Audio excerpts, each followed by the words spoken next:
Good afternoon. Welcome to Middleburg Heights, Ohio, where today we're going to have a discussion about senior dating. And my guest today is Yvonne Pelino, who is the senior sales consultant for Northeast Ohio Boomer magazine, right here, if anybody is not familiar with it. It's all about better living after 50.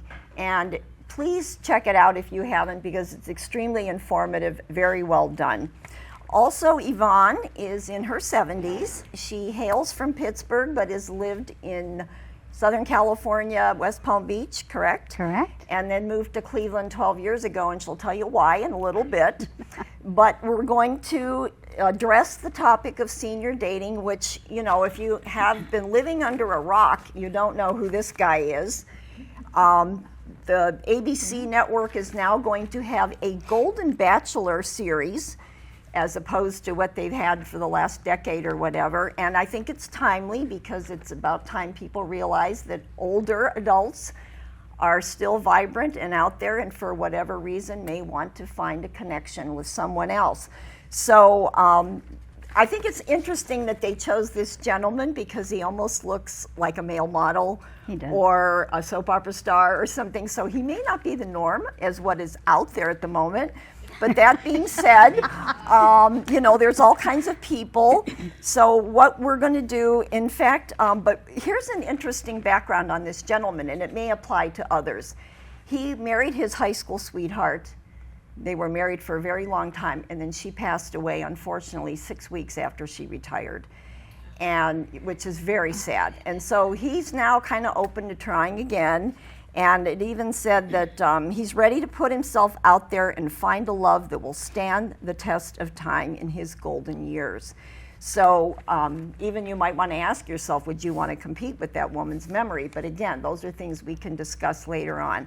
So that's just one of the things. There's many avenues. You know, Dr. Phil had a segment on it. I read something about it in AARP magazine. So this is becoming a really a topic right now that is in the forefront. And in fact, last night, one of the women that I belong with this group, she said, seniors are in right now. Suddenly there's an interest in us.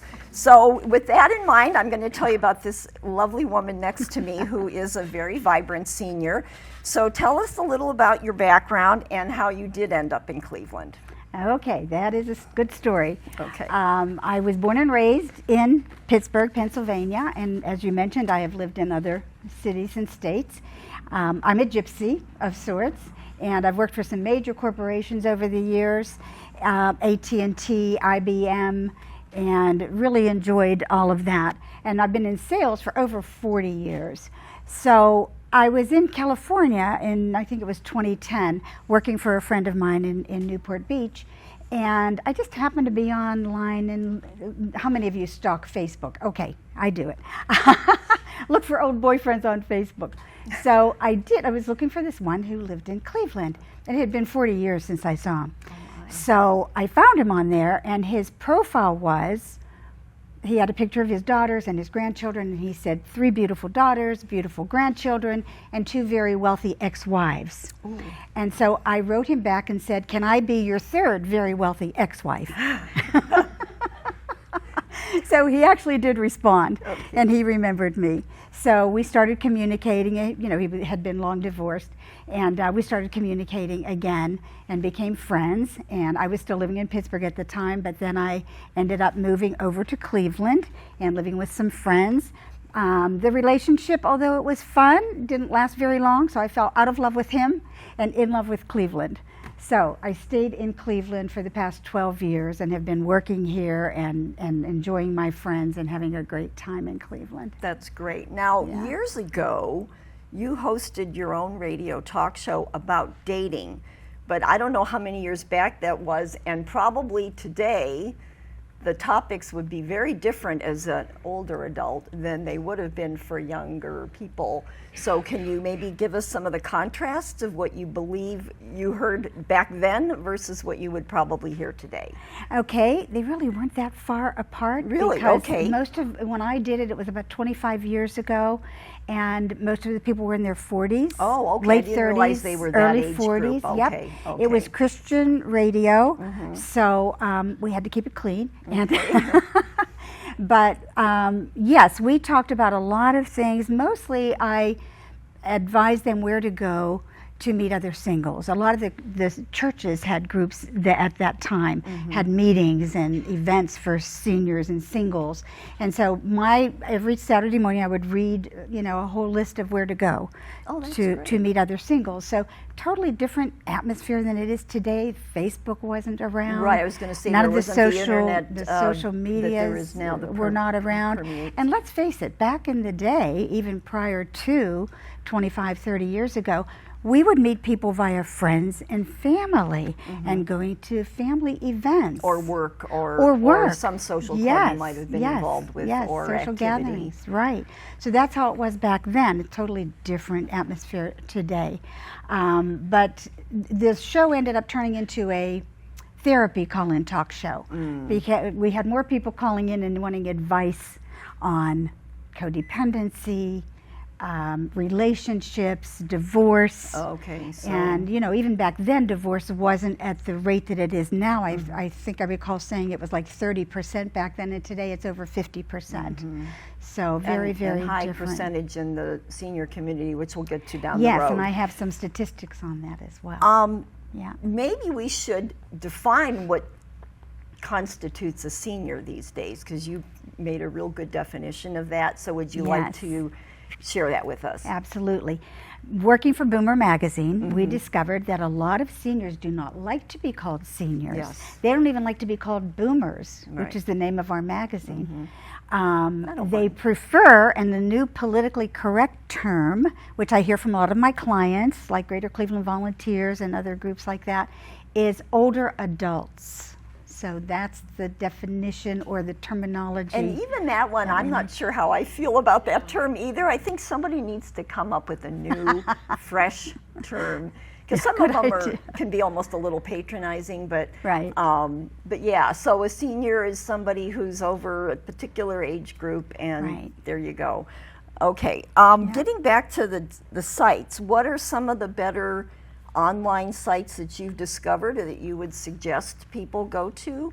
That you've come across? Sure. Well, when I looked it up on the internet recently, a lot of them were Our Time, Match.com, Elite, eHarmony is one of the big ones, and I think it's Christian Mingle is one of the big ones that are popular in today's senior atmosphere. But some of them can go from 25 to 75 or 80. Yes, some of them range that much. Our Time, though, is for older adults. Now, are there, because you mentioned when you had your podcast or your radio show years ago that you would be able to tell people where they could physically go in person, because some people still may not want to be online and put themselves out there that way and would prefer the one-on-one, because they have that dating site, It's Just Lunch, so do you know if there's anything like that would have a bracket for older citizens? Well, first of all, It's Just Lunch happens to be one of our advertisers. Oh, okay. So I don't know if any of you have looked into that or not. There is a fee attached with that. So some people, don't feel like they want to go to that end. But there are so many free organizations like meetup groups, dance groups. My roommate is an avid dancer and hiker. In fact, there's a wonderful group called Boots and Ballroom. And they do hiking and dancing. And I would say they're all probably over 55, anywhere from 55 to 80. And they're very, very active. They have parties, they have get-togethers at each other's homes. So there's just so much out there right now for seniors, especially active seniors. And if you don't want to do hiking or dancing, I have not engaged in either of those yet. They'd have to carry me down off the hill. But there are many events that you can go to, and meetup groups, as I might have mentioned. A friend of mine, Paula, has a meetup group called Christian Mingle or something like that. No, it's not Christian Mingle. It's not Christian. I am so sorry. It's something about cocktails and having drinks. Oh, I remember you after. said that. I think Yes, it's, yes. yeah. Okay, She's going to kill me for not remembering the exact name of that. Yeah, I remember you saying that. Now, is Yes. this, again, though, to clarify, is this an in-person meetup group or is this an online? In person. In person. All Okay. meetups are in person. All the meetup groups in Cleveland that I'm aware of, and that's how I met over 300 friends when I moved to Cleveland, is through meetup groups. That's and through the amazing. gentleman that I was dating, he introduced me to the meetup groups, and I'm still very good friends with a lot of them today.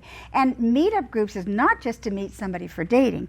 It's cooking groups, it's theater groups, it just runs the gamut. Whatever your passion is, whatever your interest is, you can find a meetup group for that, meetup.com. And for those of you who may not know how Meetup even got started, and I don't even know if you know how that got started.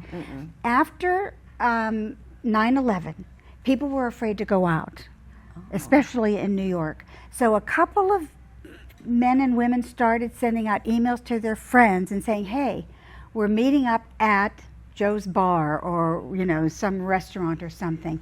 That was the start of meetup.com. So you can go on that website and you can find thousands, and they're not only nationally in the United States, they're also international now. So Wow. that's how Meetup got started, because of 9/11. Well, the nice thing about it, from what you're telling me, and even if you're not looking to be dating, people need friends no matter what Yes. stage of life you're at. So you might just make some good friends and not even be concerned about the dating aspect of it.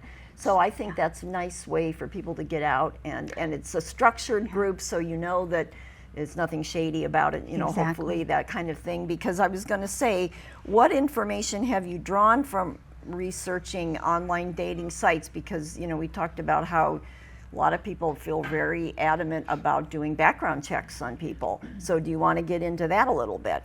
Well, I haven't dated recently in the past several years, but in today's environment, if I were going to date someone, I would want his full name, his address, and I would want to know a little bit of background about him, from not so much a criminal standpoint, but just still. I would want to do a background check. I'm just very leery. And it's funny because one of my friends was dating a guy, and she hadn't told me who he was, and I said, well, you better tell me who he is, because if you go missing someday, I don't know. That's true. I wouldn't know where to send the police. So Well, last night, again, referring to this group of women I was with, you know, I happened to mention I was going to be doing a podcast today, and she started telling me some of her horror stories, and I don't know if she met these guys online. One guy, the first date, he said he was looking for a dominatrix, and you're like, okay. Another guy said, you know, I started my own company. It's anti-aging products, and I want you to be one of my kids. And she just said, no, we're done here. She went into the restroom as they decided to part ways. She came out, and he was already with another lady. So that's story number 2. And then another gentleman picked her up, drove her to Burger King, suddenly became very nervous and was acting strangely, and she said, are you okay? He goes, well, I'm not feeling well. Would you go inside and get me a glass of water? So she did. She came back out, and he had taken off. And she was stranded at Burger King. So I think, you know, we do have to be very careful about some of the people that are out there. And you would, you know, I think it's just common sense, but as you mentioned, it's the world we live in, unfortunately.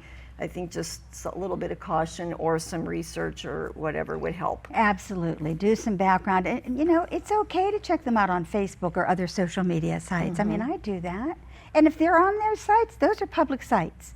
So it's not like you're stalking them. Yeah, yeah. I think the kids today call it creeping. Oh, creep. Yeah. Okay, all right. Well, tell us about friends who have met their spouse via online dating. Now that we don't want to be Yes, that negative negative. and discouraging, Yeah. but you know, we're just talking about practicalities here. Yes, there have been some wonderful success stories over the years, too numerous for me to even talk about. But most recently, my friend Marie was she had been married twice, and she was a little leery and hadn't dated for about 10 years, but then she's, you know what, and she was younger than me. She's like 10 years younger than me. She said, I really would like to start dating again. And so she went online, but went on to a Christian dating site, and she did indeed meet a pastor. who had also been divorced. And then they started dating, and they dated for about a year, and just about 2 months ago they got married. Oh, nice. And they're very, very happy. That's, you know, a good happy ending, a Cinderella story. And let's face it, ladies, we all grew up with that Cinderella story. Where is my prince? When is he Or going to Snow come? White, you know, whichever. Yeah. I would just end up with the dwarf, you know. But Where's that white horse? yeah. So that's long gone, but there are some success stories, absolutely. And a friend of mine just recently met a gentleman, and she's dating him, and he's younger than her, and they're just getting along very well. And then I have a classmate. I'll be celebrating my 60th class reunion in September, and I'm on the committee for that. And one of my friends wrote me and said that she went on Match.com and met a guy who happened to be from our high school, and so they're dating. Yeah, that's good. So you never know. Yeah, there's good stories out there success as well. stories. Yeah. What are some of the more unusual profiles you may have encountered online? I mean, because probably the way people portray themselves versus reality might be rather comical. And you had the best approach to that, the grabber line. So tell us about that. Yes, yes. Well, if you're going to go on a dating site and you want to put your profile on there, you want to have a grabber line. Being in advertising, and even in radio advertising, if you listen to the radio a lot, what grabs you? The first thing you hear, right, on that commercial. So you want to have a grabber line. My grabber line happens to be Scarlett looking for her Rhett.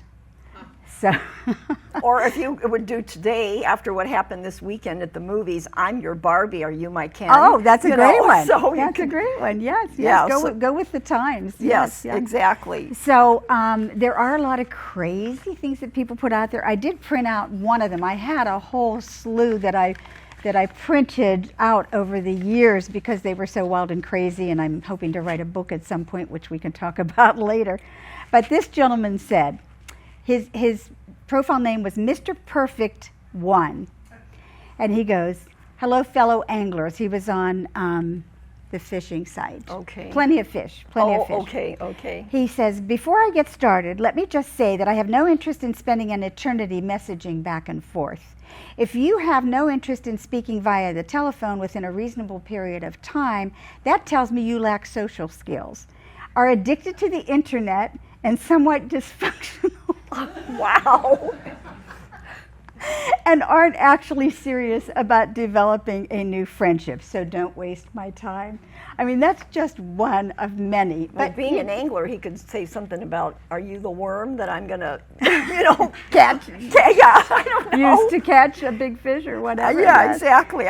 So unique. You can be as unique as you want, and catering to your uniqueness, because we're all so different in so many ways. What's your passion? What is it about you that people love? Is it your smile? Is it your humor? You know, there's just so many. And my advice when you're doing a profile is be short, be brief, but yet put pertinent things in there about you, a little bit about your background. Don't divulge too much.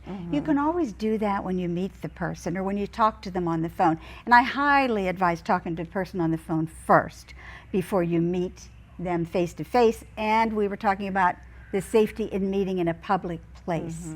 And always, again, I'm overly cautious. Tell somebody where you're going and who you're meeting. That's a very good and where idea. you're going to be. And if you can, get his license plate number. Yeah, kind of take your photo on the phone and text it to somebody right away. It's too weird out there today. I'm sorry. You just have to be very Well, cautious. Yeah, I think with Yeah. anything. Okay, so we're going to divert to a little bit of a different topic, which we mentioned earlier, that divorce rates are extremely high right now, even among older adults. Maybe their kids are grown, they finally decided, had enough of you, or they've just evolved and changed. So I would suspect that's why there's a lot of people available out there, and it's interesting because I was talking again with the same group of ladies I was with last night a couple weeks ago, and I find that a lot of divorced women have no interest in remarrying. Right. They're done with that. One of them gave the reason that she wouldn't remarry is because if she marries somebody else, then she's no longer entitled to her ex's Social Security, which is a practical consideration because often the husband's amount will be larger than hers. And I think, is that the way it works? That if Yes. whoever has the highest. So that's something that's, but yet at the same time, and this poor gal, she's going through a not so great divorce at the moment.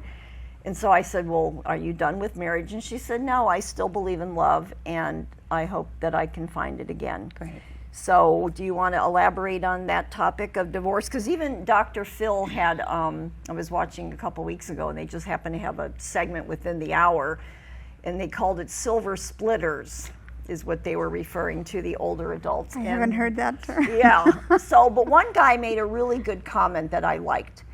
And he said, you know, he had gotten divorced and then he kept looking and it was out there. And he said, finally, I just said, wait a minute, I need to work on myself. That's right. Before I start putting myself out there for other people. Because he said, I realized I was not the man I thought I was. So I give him a lot of credit for having that Amen. sort of self-awareness and wanting to maybe improve on himself. Not that he, you know, we all have our imperfections. In fact, again, quoting another TV show, when I was watching The View one day, and again, they were talking about senior dating, and somebody said, oh, everybody's with this stage of life, they have so many issues and baggage they're bringing with them, and yada, yada, yada. And somebody said, all you have to do is just know the grenade you're landing on, which I thought was a really funny but truthful comment. Yes. Sadly. What imperfections are you willing to accept in somebody? What works for you? And then another article that was recently in the most current issue of AARP magazine, a woman in her 70s, her and her guy pal, they had been together for a number of years and they finally decided to move in. And what I took away from that article is they just give each other the space to be who they are. They're not trying to change to please that person. They're going to be themselves. Like if he wants to sit at home and watch soccer, you know, from foreign countries for a couple hours, she goes off and does something she enjoys doing. So they're not sacrificing themselves just to be what that other person wants. And I thought that was a very mature and very sensible, practical way of approaching, you know, because again, I think at this stage of life, we are who we are. And, you know, why are you going to try to make Change yourself me. different than anyone Right. else? So, yeah, in fact, I was just saying that. One of the comments the guy made, I think this is the same guy from Dr. Phil, you know, after they've either had a death of a spouse or a divorce or whatever, he said he was ready for the rest of his life, which I think is another way of looking at it, you know, because we've had our first act, our second act. This is now, I guess, the third act. So you're ready for it. What do you want out of it from yourself? And if you do want to be with another person. So I think that's a very good way to look at it. What do you want? What are you looking for? And with that thought, you know, and Yvonne and I have talked about this a little bit, but what are people looking for? Are they looking for companionship only? Somebody to go to a play with or a movie? Do they want meaningful relationships? A sex buddy? Because there are those people out there. So, you know, you have to consider what is your agenda to that person? You know, what is it that you're ultimately looking for? Because there are variations on those themes, you know, and so do you have anything to say about that? Actually, Addie, I'd like to go back a little bit. We were talking about divorce and statistics on divorce. I want to go back to the 1950s. Okay. My parents divorced when I was 5 years old. I came from a family of 9. Ooh. Out of those 9, well, 4 are now deceased, but out of those 9, 5 were divorced, even a couple more than once. So my motto is, thank you, Jesus, for letting me be single, which I say quite often as a joke, but sometimes I mean it, because I wouldn't have wanted to have gone through all of that. And who wants to get divorced? They don't really want to, but circumstances, you know, contribute to this is not working. I'm not happy. You're not happy. Our children aren't happy. So there are instances where you don't have a choice. And sometimes that is the best choice to make for your own mental health and well-being. Now, some of the statistics I pulled up yesterday were the divorce rate in the United States is back then, I'm sorry, let me back up. Back in the 1950s, it was very rare. So when I went to school as a 5-year-old, and they would bring up, oh, your mother and father are not here, or, you know, your parents are divorced, it was traumatizing to a child at that age. My parents were divorced when I was 6 months old. Oh my, so you can relate. And I grew up in a household, you know, grandparents and then other grandparents, and it does have an effect on you because you feel inferior that you don't have a real mom and dad like everyone else. It clearly does. And I mean, I survived, but it does impact you. So, and my point was is the statistics back then were so low. And then they just kept increasing. The divorce rate in the United States today is 2.9 divorces per 1,000 people. That's a lot. The divorce rate for first marriages is 41%. Second marriages is 60%, and third marriages is 73%. Astonishing. Wow. Astonishing rates. I think it would be the opposite. So the lesson here is don't jump into anything quickly. Get to know that person. When we did my radio show, my partner in the show was a therapist. She was a psychologist, and she would always say, whether you're divorced or widowed, wait a year before you take that step again. And I think today we're finding people are too anxious. They don't want to wait. They just want to jump right into another relationship. So again, take time, get to know yourself, as you were saying. Become self-aware, take care of you, take care of your own mental health, and do an analyzation. Where am I at? What am I about? And what did I contribute to this divorce? How did I contribute to this divorce? So all those things are important. I wrote down the word great expectations because I think when you're a kid, you have fantasies and, oh, I'm going to have this great guy and da-da-da-da. And I think as we get older, as I mentioned with the grenade, we realize that everybody has their issues or something. And I think it just depends on what you're willing to be comfortable with. Right. So that's one way to look at it. There was this lady, going back to the article about this gentleman, she was actually widowed, fairly young at 49. She said she felt broken and vulnerable and hopes the show will portray that dating after losing a spouse is difficult. And she was overwhelmed with the choices and the inappropriate behavior of some of the people on the apps. It's something you touched on.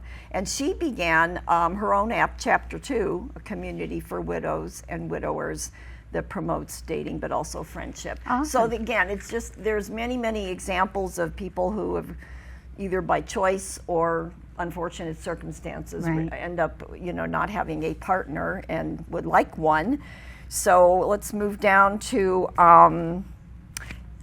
okay, so this is also, what are people looking for? Are there men out there or women who are expecting you to be their caretaker, because you're older in life? There's that down there.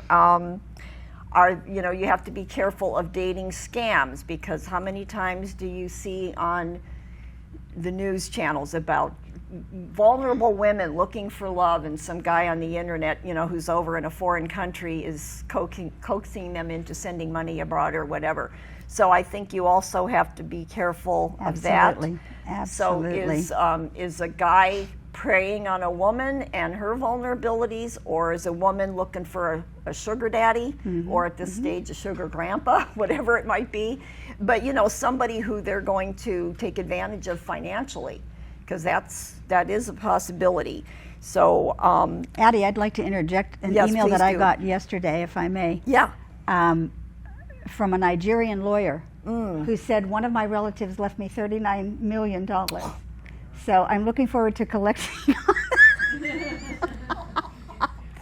Yeah. We all know those scams are out there. Yeah. Don't fall for it. Do not send anybody any money. Even if they call you and say your grandson is being held captive, do not do it. Yeah, that one's been out there a while. Yeah, But another you know how you're Googling things or you're on YouTube and all of a sudden these funky ads will pop up. Yes. And one of them was a dating site called Date My Age. Oh, yeah. And so I'm assuming it was geared toward seniors. But to me, that's a loaded question, because what does that mean? Chronological age, emotional age, physical age? Right. Because I think at this stage of life, there's a huge variance in that.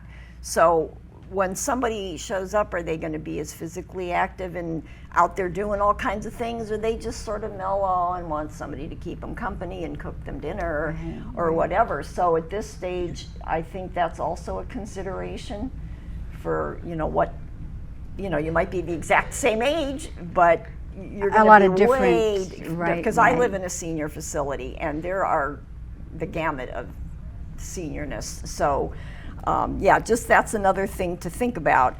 And Addie, a key to when you're doing your profile is honesty. I think I Yes, had that in my yes. notes. Honesty, transparency. Don't lie about your age. I've found so many men lie about their age on the dating apps. It's ridiculous, because when we meet you, you're not going to be 30, you're going to be 60. And so And probably women do the same thing. Oh, absolutely. Because we were Yeah. talking before the segment that this gentleman who's going to be on The Bachelor, originally in this article, it said that the women were going to be 65 and older because he's 71. But then somebody else said, well, no, now they're going to be 55 and older. Interesting. And I'm like, okay, so now again we're going to the guy wanting a younger woman, which is a little, kind of disappointing for those of us who are not. And in fact, I saw a question in a magazine or a website, and it said, "Is 70 too old to travel?" And I thought, boy, that's really insulting, because Seriously. number one, I'm certainly capable, and most boomers are the ones with the money. I'm a proud boomer. I don't mind being called that, and I don't have the money, but some do. But what I'm saying is, they're saying is 70 too old to travel. So again, I think there's this perception out there of what we're capable of, what we want to be doing, because, I go hiking out in Arizona. I still am very active. I've been power walking 40 years. So I think that's kind of, but I think we've all faced that though, and they call it ageism, where people treat you a little differently because they don't know what your abilities are. They don't The realize. perception. Yeah, they is don't off. realize what we've Yeah. had as far as our life experience, etc.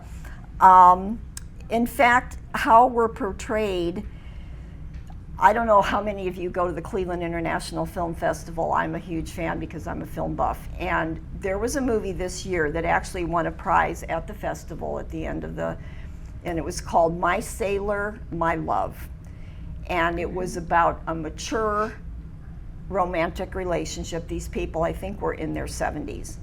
And it was beautifully done. There were no sight gags like you find with some of the movies right now with, the older famous actresses, and there were no patronizing one-lines. It was a beautifully, beautifully made film. And in fact, in this article, it says, there's very little representation of senior love in Hollywood, and I think it will feel super heartwarming if it's done right. And this movie was done right. I think it was from, I'm going to say, a Finland, Ireland collaboration, but it was a lovely movie. And another funny thing I read in, again, one of the AARP bulletins, as you may or may not know, Japan has the oldest population on the planet right now, or, relatively speaking. And what are really popular right now in Japan are, what do they want to call these things? Bear with me. Romance novels about older adults. Not like, the ones that you see with the sexy people on the covers, those hardbacks, but they are hugely popular right now, so that older people are meeting up and having relationships. And so that's very encouraging that it is being acknowledged that there are people out there that are interested in still, because it seems like in movies or TV now, we practically are non-existent. If we're on an advertisement, it's for some drug, right? Yes. But, we're out there. There's a lot of us. In fact, statistics are that we're becoming very soon people over 65 are going to be 1/3 of the population. So we're not going anywhere anytime soon, and please don't dismiss us. So at any rate, you have been kicking around an idea for a book. For about 8 years. And so tell us the title. I only have one chapter written so far. Okay. I don't have time. I'm still working too. But I love the name. You're going to love the name, especially the subtitle. Everyone I tell said they would buy it. It's going to be called Sex, Lies, Video, and Viagra. And it's a book for and about seniors. It's really going to be a little bit of my memoir and what I've experienced over the years. And I've been single all my life. I've never been married. Me neither. So. And I've got tons of surrogate children that I helped raise, including 4 Kenyan children who I was guardian to while they were here in the United States, but I've never been married. But my experiences over the past 10, 15, 20 years, I've been saving all these emails and all this information. And the book is going to be called, like I said, Sex, Lies, Video, and Viagra. And the subtitle is 50 Shades of Gray Hair. So, so I even found a ghostwriter. I met with her 6 or 8 months ago, and I haven't even had time to sit down with her. But that's my goal, is to possibly start that by next year and maybe go down to working part-time instead of full-time.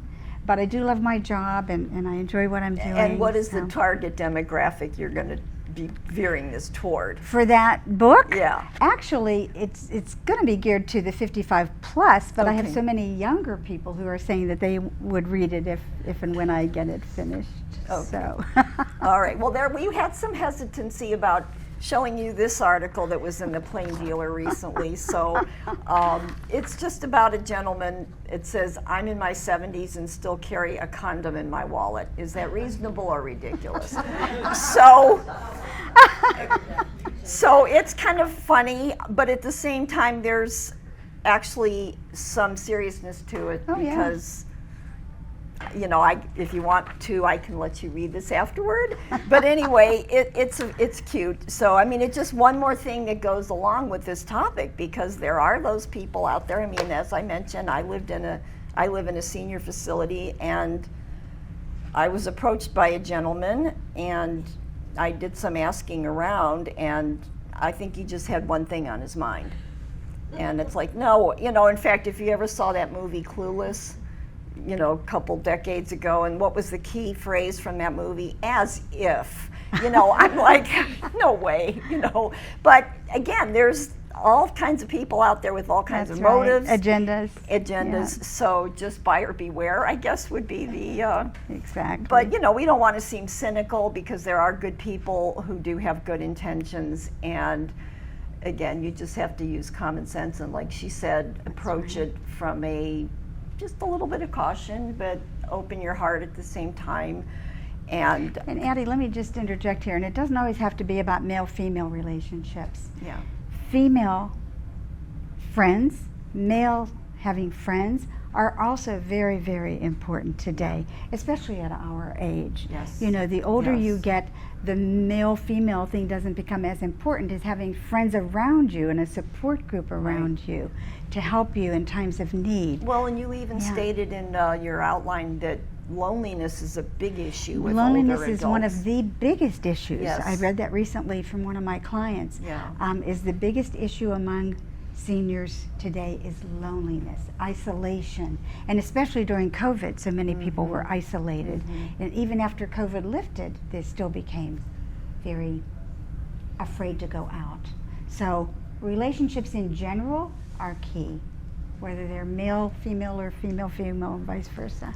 Yeah, just try to connect, I think, is what it is. And, you know, there's so many different interests that you might have that you know, because they always say, join a club, do this. I mean, it may or may not help, because I know when I first moved back here, I used to live in California, I started volunteering at an animal shelter. I thought, well, that's a good way to meet people who love animals, and I ended up cleaning cat cages for, you know, and so that didn't quite give me the result I wanted, but that being said, I still donate to them all the time.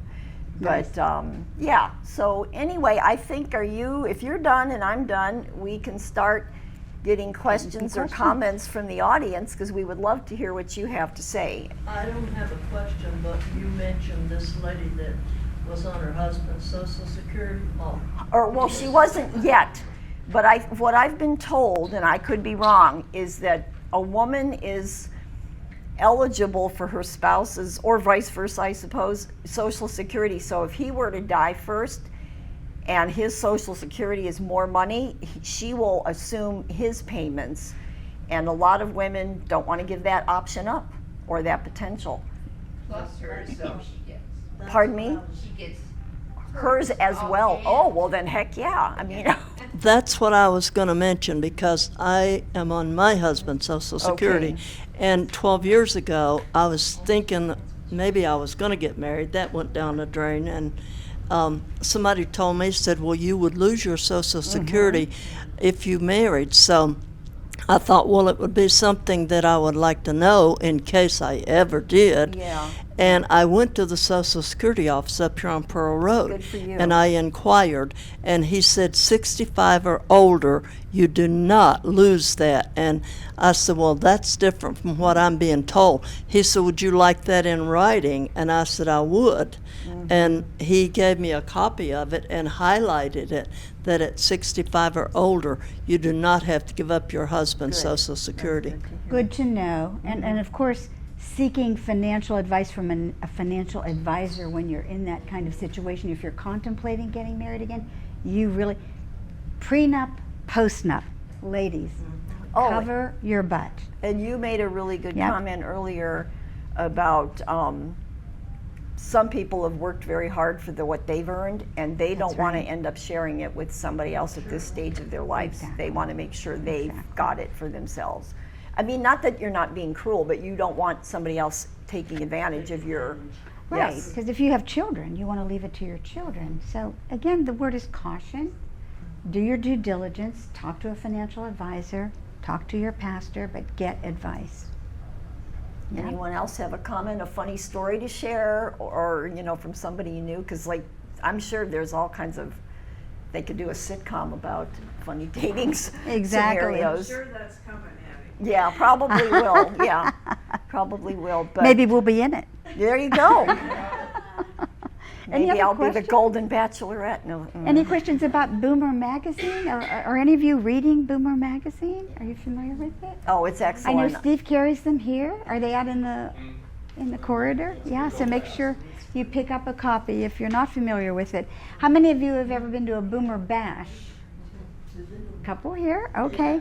We have these fabulous events. They're for the 55 plus crowd. They're called Boomer Bash events. We have entertainment, free food, vendors, about 60 vendors with all kinds of products and services for people over 55.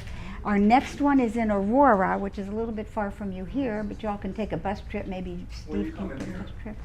We'd love to come here, but I don't think your place is big enough. Yeah. We'll put in the gym. Okay, we can probably do that. that would But yeah, work. they're great events. I call them happy hours for seniors. So be on the lookout for those in Boomer Magazine as well. And also, if you enjoyed the discussion we have today, you might want to tell your friends, and they can, I think you've all been given a flyer to go on to our Generation Station TV channel, and then they can watch it and then discover all the other content we have that I think they might find interesting, because there's quite a bit for, as Cheryl said in the beginning, something for everyone. Right. But this is a very timely topic, I think, because every time I turn around, whether it's AARP Magazine, a talk show, whether it's The View or Dr. Phil or this gentleman, I think people are starting to realize that we're here, and this is just one segment of our lives that they're now trying to put a spotlight on. So we hope that. And remember, we're here for a good time, not a long time. Oh, that's a good phrase to end. That's a good phrase to end on. Exactly. Very good, Yvonne. Very good. Anyone else have a comment or question? Come on, somebody's got to have something to say. Okay, well, check out meetup.com, especially for the local ones. There's a couple locally right here in the Berea area and Middleburg Heights area, so go on those and check those out. Okay, well, thank you again for joining us today. We really appreciate you Thank coming. you. Thank you for coming. Thanks.